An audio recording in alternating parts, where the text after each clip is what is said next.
स्वागत है आपका नई धारा रेडियो की एक और पॉडकास्ट श्रृंखला में। यह श्रृंखला नई धारा के संस्थापक श्री उदयराज सिंह जी के साहित्य को समर्पित है। इस पॉडकास्ट में आप सुनेंगे उदयराज जी द्वारा लिखी कहानियां, संस्मरण व लेख। सुनना न भूलें नई धारा रेडियो पर। आइए सुनते हैं नई धारा के अगस्त-सितंबर 2003 के अंक में प्रकाशित ये संस्मरण। शोर के आतंक में सृजन की राह।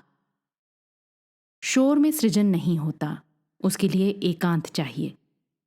ऐसा एकांत जहां मन खुल खिल सके, तर्क हाशिए में आराम करे और हृदय की खुशबू उसे मिलती रहे।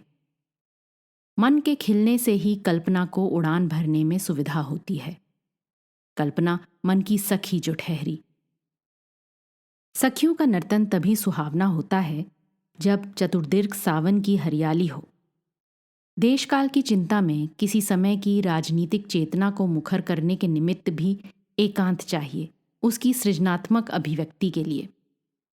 मेरे साहित्यिक गुरु आदरणीय बाबू शिवपूजन सहाय इसी मानी में रचना के एकांत को साहित्य कर्म का मूल मानते हुए अक्सर मुझसे कहते थे कि राजकाज के बोझ से फुर्सत पाए बिना साहित्य का काम नहीं होगा।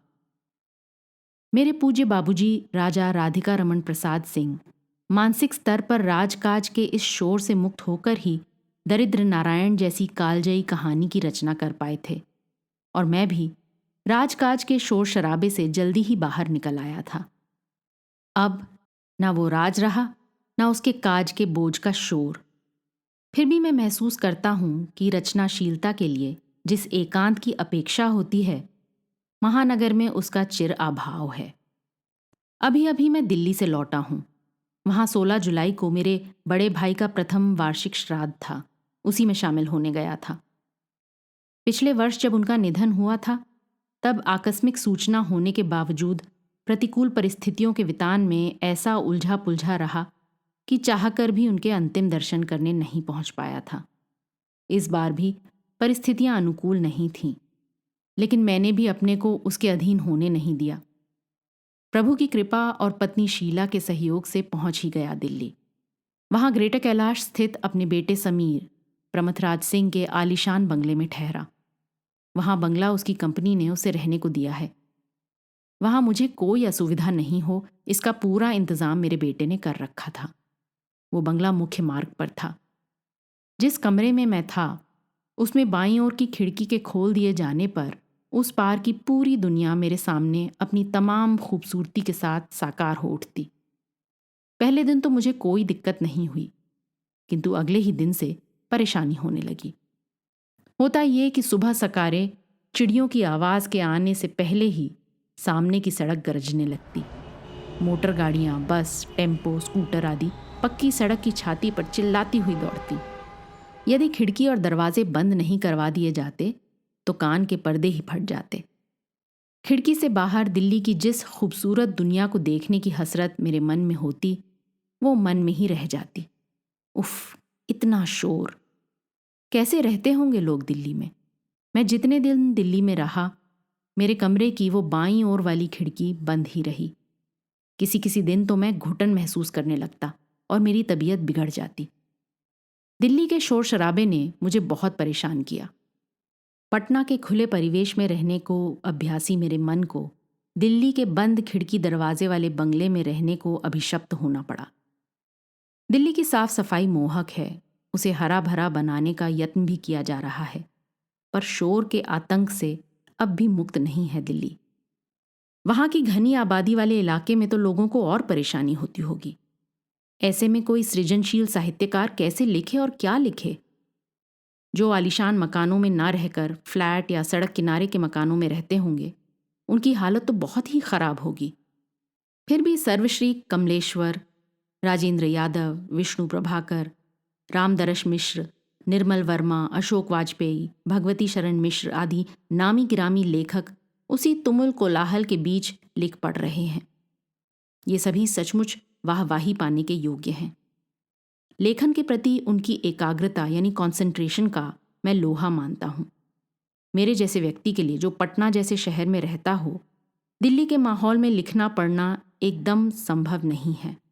हालांकि अब पटना में भी अजीब दृश्य देखने को मिलता है। महानगर की शक्ल इख्तियार कर रहे किसी शहर में जितनी विकृतियां आ सकती हैं, पटना उससे समृद्ध हो रहा है। सड़कों पर कूड़ा करकट की ढेर, पानी में सुअर कुत्तों की सड़ती हुई लाशें और चहुंदेश बदबू का साम्राज्य। इन सब के बीच जीता हुआ इंसान अपने रोजमर्रा के जीवन की गाड़ी को किसी तरह ठेल भी ले, परंतु एक संवेदनशील साहित्यकार क्या करे? ऐसी विरोधी परिस्थितियों के बीच भी यदि सृजनशील साहित्यकार लिखने पढ़ने का सिलसिला बना लेता है तो वो हमारी प्रशंसा का पात्र है। मैं नई धारा के अपने सौजन्य संपादक डॉक्टर शिवनारायण को देखता हूँ तो उनकी तेजस्विता एवं समन्वयता को देखकर चकित रह जाता हूँ। वे जीवन के ऐसे यात्री हैं जो रविवार को छोड़कर बाकी दिनों में तड़के ट्रेन पकड़कर पटना से लगभग 100 किलोमीटर दूर मोकामा के एक कॉलेज में पढ़ाने जाते हैं और वहाँ से लौटकर आने के बाद अन्य सामाजिक, साहित्यिक, सांस्कृतिक गतिविधियों में सक्रिय रह रात बीते घर लौटते हैं। वे अपने कॉलेज में हिंदी के विभागाध्यक्ष हैं। घर, कॉलेज, साहित्य और सामाजिक कर्म ढेर सारे कामों के बीच समन्वय स्थापित कर जिस तेजस्विता से शहर के कोलाहल में सृजनशील हैं, वो चकित करने वाला है।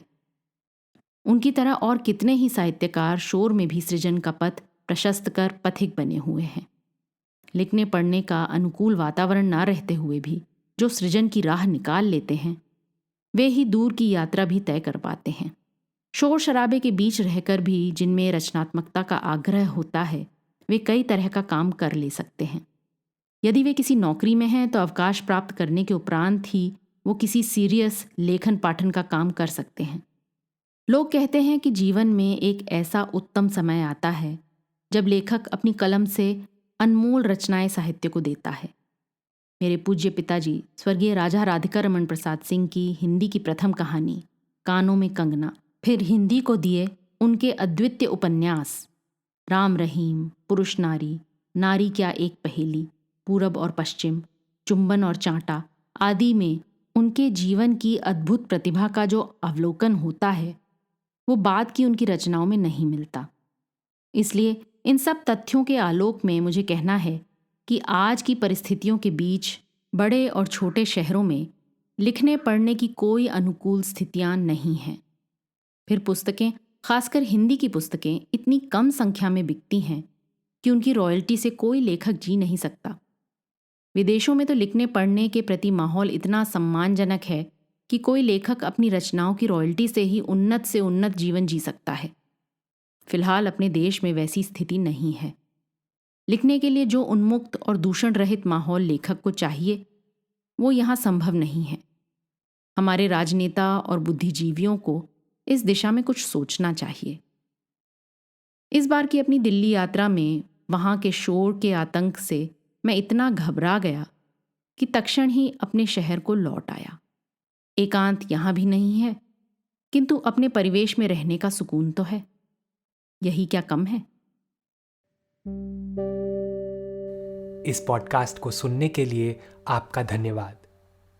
हम आशा करते हैं कि हमारी यह प्रस्तुति आपको ज़रूर पसंद आई होगी।